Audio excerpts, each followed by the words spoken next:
Hello, I'm Canon Michael Everitt. I'm the Canon Pastor here at Durham Cathedral, and I've been joined by Lilian Groves, a senior guide at Durham Cathedral, who is an expert on the Venerable Bede.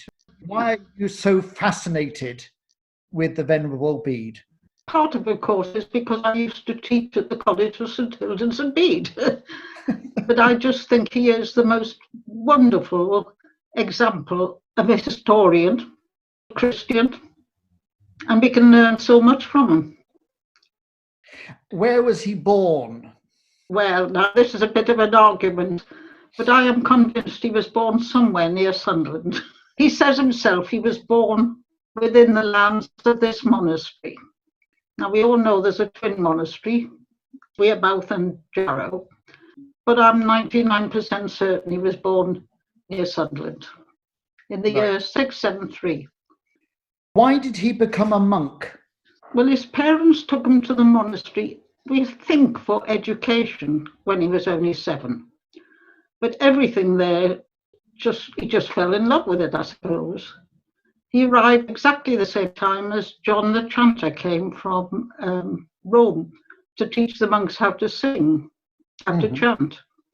He was seeing for the first time, probably, a place built in stone and with stained glass.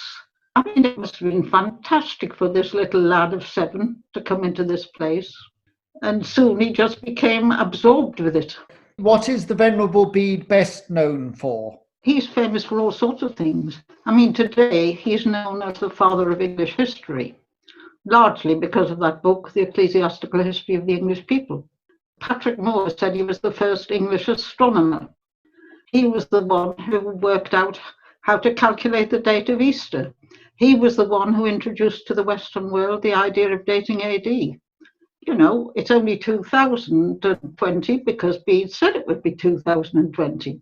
I like to say this to children, and remember, when you open the calendar on the 1st of January, think of Bede.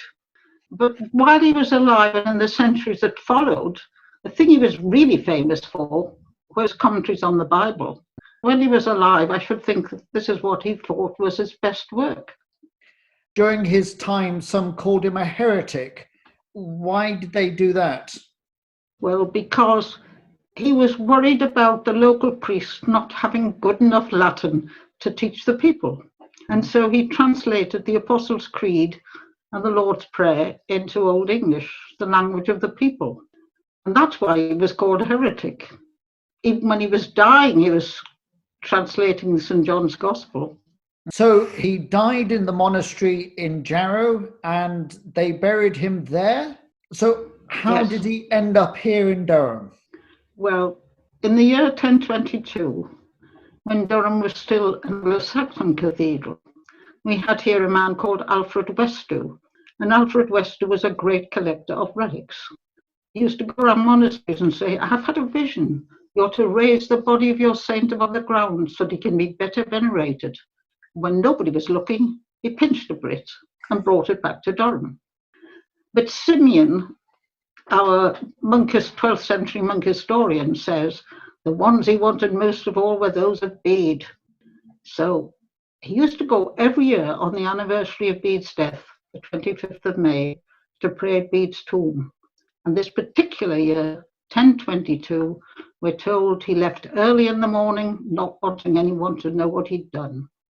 What he'd done was steal Bede's bones, or if you like, he brought them back to Durham for safety. And when they came to Durham, where were they put?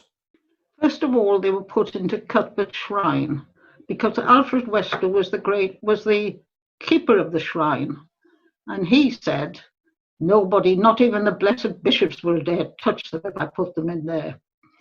And then, when they wanted to make a more magnificent shrine for Cuthbert, they took out Bede's bones and put them in a shrine beside Cuthbert. In 1370, when they made an even grander shrine for Cuthbert, they took him and put him into the Galilee Chapel. Some people think it's not fair, but I think it's good that he's there.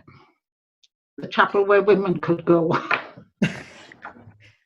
And was there any other reason why they put him sort of right at the west end of the cathedral? We don't know for certain, but I like the fact that a former dean, Peter Belts, said, "Saint and scholar together gather up the prayers of the people." So they're guarding each side of the cathedral, and I think that's lovely. What's the significance of the inscription on his tomb? It's quite interesting in that we don't know what the inscription was originally. All we know is that in 1831, James Raine said he'd opened the shrine and had a look to see what was inside, like he did in all the medieval graves in the cathedral. And he says, "I put on it an old monkish rhyme, Hac sunt in fossa, Bede venerabilis ossa, which I translate as, in this grave lie the bones of the worthy Bede." It's a bit difficult because people sometimes say, why do they always call Bede old? Because they think venerable means old. Pity. And behind his tomb, there's a quote on the wall. Why is that quote there? It's a quotation from Bede's commentary on the Book of Revelation. "Christ is the morning star, who when the night of this world is past, brings to his saints the promise of the light of light and opens everlasting day." And I think it's quite wonderful. And one of the things that's interesting is how many people ask for a copy of that. And I send it to everybody who's bereaved. I send a copy of that because I think it's so wonderful. Yes, I totally agree. So we have Bede and we have Cuthbert in the cathedral. I suppose one of the obvious questions that people will always ask is, did they ever meet? Bede was about 14 when Cuthbert died. So he never met Cuthbert, but he met people who knew Cuthbert. And of course, it's because of the invitation of the monks at Lindisfarne that he wrote his 2 lives of Cuthbert, one in poetry and one in prose. And which do you prefer of those two, the poetry or the prose?